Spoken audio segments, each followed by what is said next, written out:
everyone, I'm Erica Shi. Today we're going to talk about how to use our report wizard to automatically generate a report based on the customized template that you set up.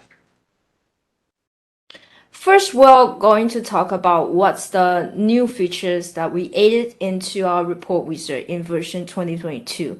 Then we'll go through how we generate the template for our report wizard, the difference between specific template and the general template. And then we're going to talk about how to compare multiple runs in one report and how to collaborate result list and customize results into your report. First of all, let's take a look at what's new in 2022.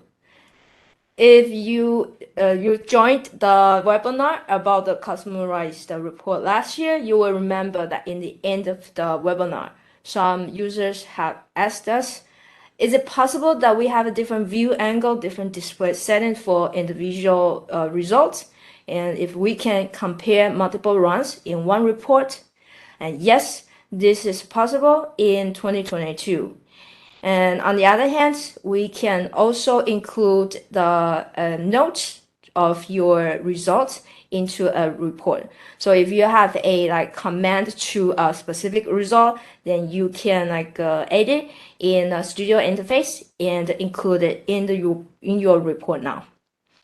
These three new features will be included in our webinar today. So let's go through about how to use our report wizard in Studio. So the report wizard is on the Home tab, and after clicking on this button, a dialog window will pop up. And in this setting page, you can set up first the template, which template that you are going to use, some image and video preference in your report, and run info.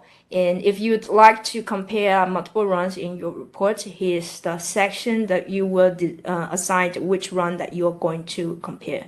And then it's the save settings about the name of the report and the location of the report. The next, in the installation folder, there's a folder called template. And in this folder, you can find multiple report template. If you are first time using a report wizard, you can take a look of this report template so you get a idea of how it is used. And there are two types of template in PowerPoint format and in Excel format.